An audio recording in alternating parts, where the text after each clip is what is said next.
dentist, but he also was, in my mind, a terrific progressive liberal. And you could find that out very quickly by going into his waiting room and seeing the magazines for his patients. Well, one of those magazines was an Utne Reader, and there was a column by Barbara Ehrenreich, which I borrowed, still have it. And that was the first time I had read a serious examination of the foibles of drug testing. Barbara is one of this country's most progressive and constructive social commentators. Barbara's on Noble's board of directors, which came on in 1996. Her latest book, Blood Rights, Origins and History of Passions of War, has been called brilliant by the New York Review of Books and fascinating by Newsweek.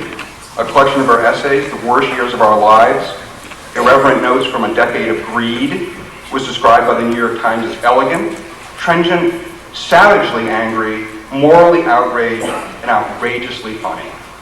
She is also the author of Fear of Falling, The Inner Life of Middle Class, which was nominated for the National Book Critics Award in 1989, The Snarling Citizen, I enjoyed quite a bit, The Hearts of Men, American Dreams, and The Flight from Commitment.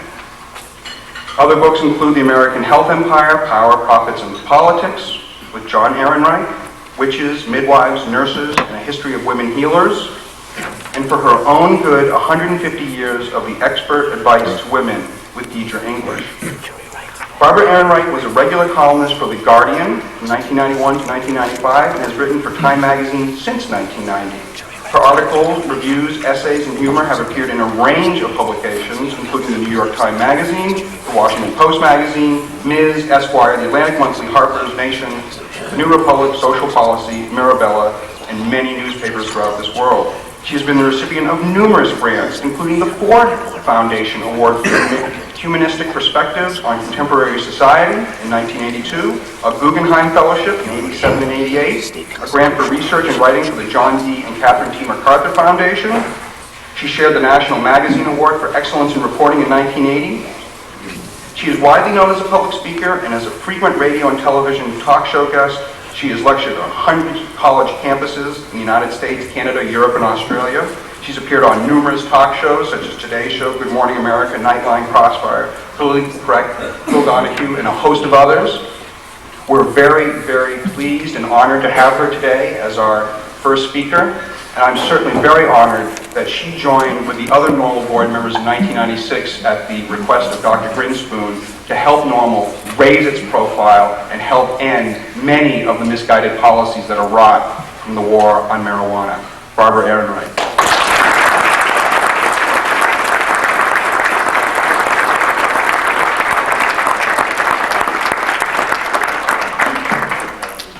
Thanks, Alan, and very nice introduction, but you should return that Utne Reader.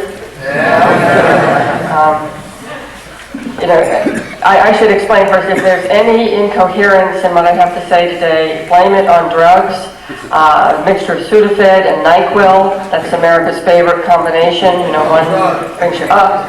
Huh? No, this is... Anyway, Alan talked about the fact that you have to spend so much time in your life dealing with bodily fluids, urine in particular. This is not historically the first time when there has been a big fascination with urine. And up until the 19th century, physicians were the ones who were fascinated with urine, and they believed just by looking at it, they would just hold it up to the light in the flask, and they could tell by the color or whether there any cloudiness or anything. They could come up with a whole diagnosis. They knew everything, they had to about that illness from studying the urine.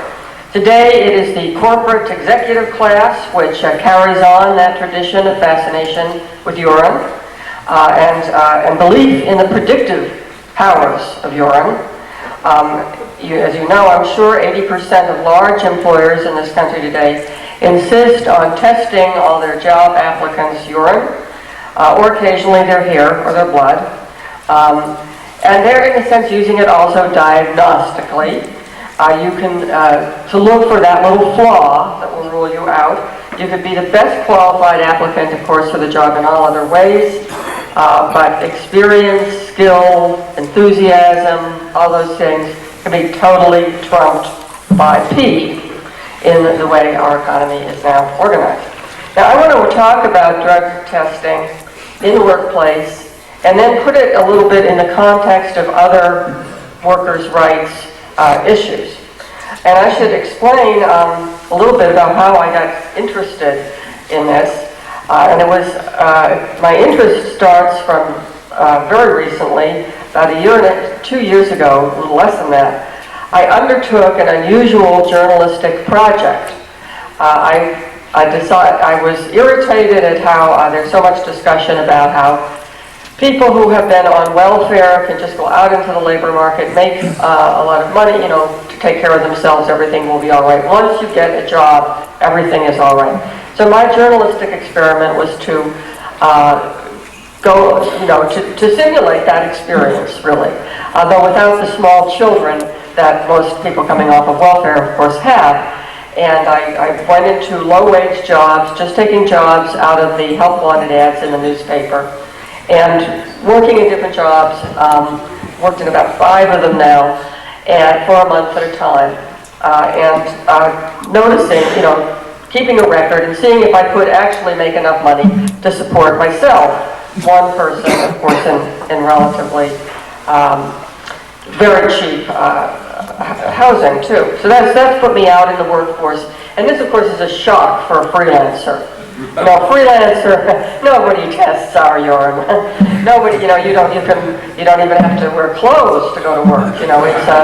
It's the ideal life. So I have been totally pampered, privileged with this ability to work in my own home. So it was a big shock to enter the workforce. In my case, this was low-wage workforces. One of the things that struck me odd, was right away, was that the fascination with the urine of job applications and the possible drug taking, recreational drug taking with job applicants was not matched by the slightest concern for any other aspect of the job applicant's life or the worker's life. In fact, they will be, you can easily get hired at $6 or $7 an hour, even though on wages like that, you will be unable to observe the most elementary proprieties like living indoors and showering before you get to work. But they don't care. That the only one aspect of your life outside of the workplace matters, and that is the use of illegal drugs.